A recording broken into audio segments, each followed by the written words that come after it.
Primer bloque de Visión al Día y nos complace recibir la visita de Paola Reyes. Un placer recibirla porque vamos a hablar sobre los alquileres. ¿Cómo está en los tiempos de hoy? ¿Es fácil alquilar? ¿Está complicado a la hora de la búsqueda acá en Montecarlo, en El Dorado, en esta zona del Alto Paraná? Tema y de alquileres, eso y más vamos a hablar con ella. ¿Cómo estás, Paola? Gracias. Muy bien, muy bien. Gracias por la invitación de nuevo, nuevamente. Tema de alquileres. ¿Por qué cuesta tanto conseguir alquileres? ¿Hay mucha demanda y poca oferta? Acá en Monte Carlo sí hay mucha demanda porque el pueblo crece, se ve cada vez más gente que llega a Monte Carlo buscando alquileres porque consiguen puestos de trabajo. Ah, Mucha gente como vos que se vuelve al pago. que vuelve al pago, exactamente. Y la realidad es que en los últimos años la construcción se puso tan cara que la gente no construyó unidades habitacionales como las casas, por ejemplo, Entiendo, ¿viste? claro. Por ahí lo que hubo fueron construcciones de departamentos, de un dormitorio, y la realidad es que las familias necesitan 2 dormitorios, 3 dormitorios, ya casas con garage, algo un poco más amplio, y eso es lo que cuesta conseguir. Digamos que la oferta que hay es de aquellas personas que se mudan a otros lugares, ¿no es cierto? Que dejan sus casas y que también hace ese cambio de vida, pero no hay mucho más que eso. Exactamente. Ese es el caso de personas que se van a vivir a Europa porque Claro. es lo que sucedió también en los últimos años. Mucha gente que se fue de Monte Carlo y dejó su casa en alquiler, o también las personas que heredaron alguna casa y la ponen en alquiler porque ya tienen la propia. Claro, ¿cuánto? A mí, gracias a Dios, no me ha costado mucho, pero ¿cuánto es el tiempo estimado de una persona en conseguir un alquiler? Yo sé que depende de muchos factores igual, ¿no? Pero Y sí, hay gente que incluso me escriben a veces y yo le digo, vos todavía seguís buscando. Sí, 3 meses, 4 meses incluso hay gente que busca. Sí, por lo menos de los datos que yo puedo llegar a tener, o me piden que los ponga en lista de espera para poder ingresar cuando se desocupe tal o cual casa, porque eso también sucede, que a veces tienen una casa que saben que siempre está en alquiler y apenas ni el inquilino que estaba movió una silla de la casa, ya están viniendo a pedir que quieren esa casa. bien, ¿sí? también hay muchas características, ¿no? De los propios propietarios, en este caso, característica de no quieren perros, o algunos que no quieren hijos, también dependiendo de si son departamentos, casas, eso se dificulta también a la hora de conseguir alquileres, ¿no? Sí, la verdad que sí, es algo, pero que es habitual, creo que en todos lados, porque yo también viví en otras ciudades y me tocó alquilar, y son características habituales. Eso estaría bueno aclarar porque Bien, buenísimo. muchas veces la gente que viene a la inmobiliaria tiene que cumplir con ciertos requisitos para poder contratar, ¿no es cierto? Ya sea el mes de alquiler, depósito, comisión, tiene que tener un garante, es un poco más exigente. Bien. Los propietarios acuden a la inmobiliaria para resguardarse un poco y también filtrar un poco el tema de tener que decir eso, no quiero chicos, no quiero perros, no quiero... Entonces me toca a mí un poco hacer ese papel. La mala de la película. Exactamente, Digamos, sí. y que muchas veces no es grato, ¿no es cierto? Pero tengo que decir que yo tengo 150 alquileres en administración y que cuesta lidiar todos los días Sin porque dudas. todos los problemas vienen a mí. Primero soy yo la que me entero de todo para poder pasar al propietario. Hay inquilinos que son excelentes, impecables, o sea, tanto en el aviso de que si hay algo para arreglar o no, Claro. con el cuidado de mantenimiento de la casa, y también me han tocado situaciones que ni siquiera te las puedo expresar porque es increíble, ¿no? Entonces, por eso es que muchas veces y cada vez va a ser más complicado conseguir alquileres, porque la gente se resguarda. Genial. Hoy el deterioro, o sea, mandar a pintar una casa, el costo es altísimo. Entonces, si el propietario entrega una casa de 2 dormitorios, un baño, cocina, living, comedor pintado de blanco y después el inquilino le entrega todo manchado, el costo para mandar a pintar nomás Sin ese dudas. es muy alto. Entonces, incluso hay propietarios que dicen prefiero tener la casa cerrada, que no se alquile, pero si no me pagan lo que yo digo o no cumplen los requisitos que yo quiero, no la voy a alquilar. Hay teléfono para el inquilino, ¿no es cierto? Que, bueno, hay que... Generalmente, lamentablemente, y esto está bueno que lo aclares, lo que no es de lo que no es mío, no lo cuido como si fuese mío, ¿no? Pero en realidad ese es el principio del cuidado. Esto de cuidar las cuestiones del uso frecuente, esto de los perros, los jardines. Hay casas que tienen jardines hermosos que después los perros terminan destrozando y es verdad lo que decís. La mala de la película termina siendo vos o los propietarios, ¿no es cierto? Sí, sí, tal cual, pero es por una cuestión, siempre fue por una cuestión de costo. Hoy es mucho más que antes. Sin duda. Pero tal cual el tema de la parquización de los jardines también. Hay algo que yo siempre hablo con los propietarios, algunos lo entienden, otros por ahí le cuesta un poco más, es que nunca nadie va a cuidar la casa como si fuera propia. O como, en realidad no como si fuera propia, porque hay gente que sí lo cuida de esa forma, sino como el dueño quisiera. Sin duda. Porque el dueño tal vez quiere que, no sé, limpien el piso una vez a la semana y le pasen cera, y el inquilino no quiere limpiar una vez a la semana, limpia una vez al mes y le pasa la cera, Claro, ¿viste? sin duda, claro. Y pasan esas cosas también. Pero bueno, yo lo que trato de ver dentro de todo es que quede en condiciones alquilables de vuelta sin que el propietario tenga que volver a invertir. Y de igual forma siempre, como una casa propia, cosas para hacer va a haber siempre. Siempre, sí, el mismo uso. Claro. Exactamente. Y una de las cuestiones más comunes acá en Misiones es el tema de la humedad. Claro, es un capítulo aparte Sí. para nosotros, es cierto, totalmente.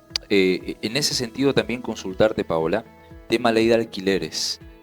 Hubo mucha confusión porque finalmente se terminó derogando, esto también en base a negociaciones en Cámara de Diputados. ¿Qué implica que se haya derogado la ley de alquileres hoy?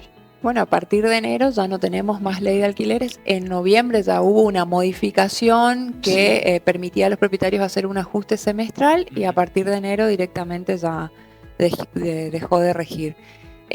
Hoy estamos de vuelta como antes del 2020. En julio del 2020 se había sancionado esta ley en donde los propietarios pactaban libremente con los inquilinos el precio, el tema del ajuste, el índice a tomar para poder ajustar. Eso de vuelta está en la libertad, digamos, del propietario y del inquilino.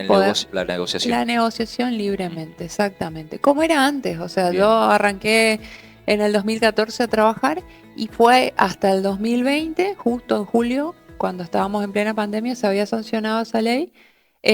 Hasta esa fecha siempre fue así y estaba bueno, sí, o sea, la verdad que era un poco más llevadero.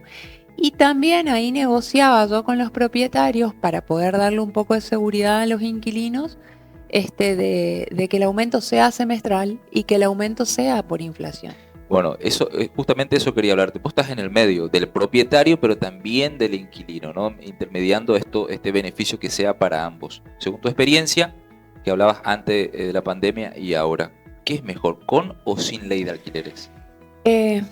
Es complicada la pregunta, Bien, pero cada uno tiene su beneficio. Sí, tenía su beneficio. O sea, la ley de alquileres en el momento que se sancionó estaba buena si nosotros teníamos una inflación cero o una inflación del 10 o 15% semestral como venía siendo hasta Sin ese duda. momento.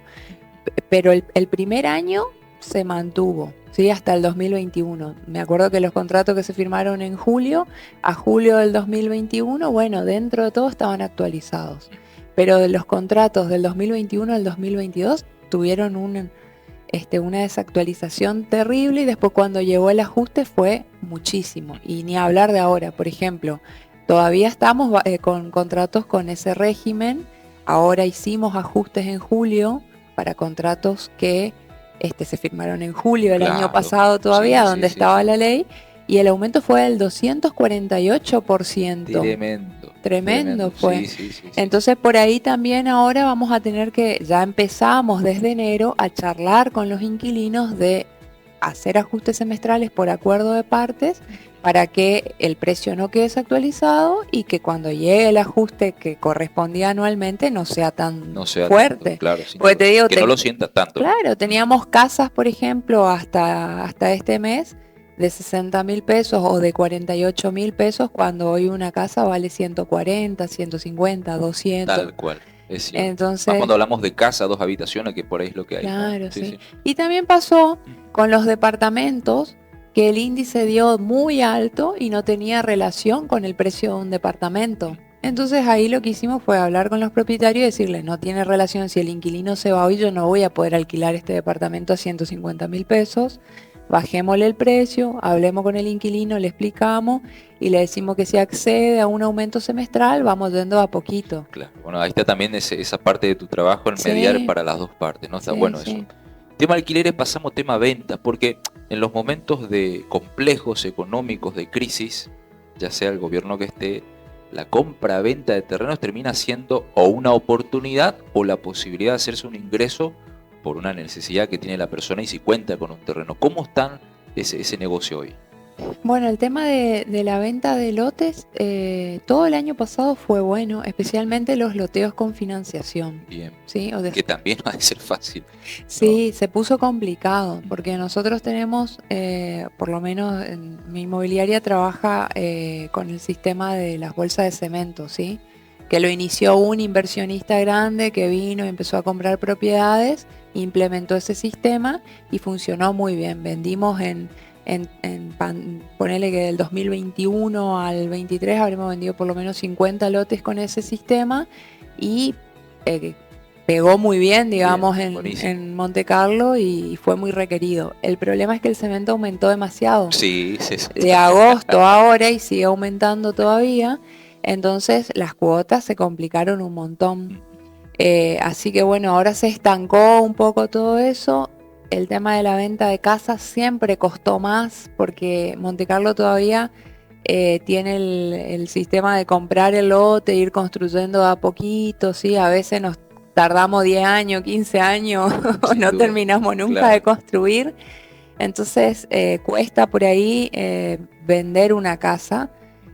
Muchas veces tenemos que bajar mucho el precio para que pueda salir. Vender, ¿no es cierto? Sí, exactamente, porque si bien la construcción es cara, por ahí conseguimos un lote todavía por 7, 8 millones de pesos y bueno, eso, como te digo, construcción a largo plazo y conseguir 60.000, 70.000 dólares de una es más complicado. Es más complicado, sin duda. Muy bien, alquileres, ventas, tasación. Bueno, ¿qué tomar en cuenta? ¿Cómo hacer? ¿Cómo contactarte? ¿Cómo funciona la tasación? Sí, es importante la tasación. Muchas veces me escriben y me preguntan, ¿será que no me podés decir el precio? Claro. Tengo una casa así, un terreno así. Mi terreno es así por así, dijo. Sí, sí. Y a veces la realidad es que me es más cómodo decir por teléfono cuál es el precio que tener que ir, ver, medir, hacer, ¿no es cierto? Porque yo todo el día ando mostrando. Ya conoces un poquito sí, tal cual. Pero es difícil porque me puedo equivocar. Muchas veces lo que el propietario idealiza de su casa no es lo mismo que puedo ver yo. Sin duda, es otra realidad. Es otra realidad. E incluso a veces me dicen, no, es una casita así nomás. Y voy y miro y es una terrible casa. Grande, sí. Entonces. Así o al revés. Al revés, lo mismo. Entonces, yo necesito ir a ver. Si es un terreno solo, es más fácil, por lo que vos decís. Yo más o menos conozco la zona, salvo que no me ubique cuál es el lugar, necesito ir a ver. Pero ya cuando hay una construcción encima, yo necesito ir a ver cuál es el tipo de la construcción, si está terminada o no, si tiene piso cerámico, porcelanato, no es lo mismo que esté revestido. ¿Cuántos metros cuadrados? Todo, sí, cambia todo un montón, ¿viste? Las terminaciones, si tienen todas las cinguerías o no. Bueno, son un montón de cuestiones ahí que uno tiene que analizar para tasar. Y hoy el metro cuadrado de la construcción, de una buena construcción, ronda entre el 1.000.000 y 1.5 millones de pesos. Metro cuadrado. Metro cuadrado terminado. Entonces, tremendo. Es terrible. Entonces, vamos a seguir alquilando. Sí, obviamente que eso implica justamente que la terminación, la calidad sea buena. Después de ahí vamos bajando para abajo. Pero bueno. Y una casa de 60 metros cuadrados que esté bien terminada suma un montón. Eso también le explico a los clientes porque como hablábamos del tema de las ventas de casas, yo te puedo dar, porque muchas veces la gente quiere tasar para saber nomás. Incluso gente que terminó su casa y quiere tasar para saber cuánto vale. Claro. Hay gente que necesita tasar para una sucesión, hay gente que necesita tasar para vender, entonces son todas situaciones diferentes. Pero el valor de la propiedad para meterlo al mercado inmobiliario para la venta, muchas veces la propiedad me da tal vez 100 millones de pesos en valor real, pero el mercado no va a pagar porque está en un barrio que no es un lugar en donde se cotice de esa forma, y porque Montecarlo mismo no paga esos valores, por lo que hablábamos anteriormente. Entonces, todas esas cosas hay que tener en cuenta. Y negociar, ¿no es cierto?, con el propietario. Exactamente, sí, exactamente. Entonces, por eso es importante que yo vaya a ver la propiedad para poder tasarla y armar un precio objetivo, ¿sí?, de lo que tenemos ahí. Y acercar las partes ahí. Exactamente. Buenísimo. Alquiler, venta, tasación. Gracias Paola. El chivo, ¿dónde te encontramos? Avenida Libertador 3050 en el acceso al Instituto Carlos Pulmo. Buenísimo, ahí pegadito. Gracias, sí. Gracias por venir. Gracias por la invitación. Gracias.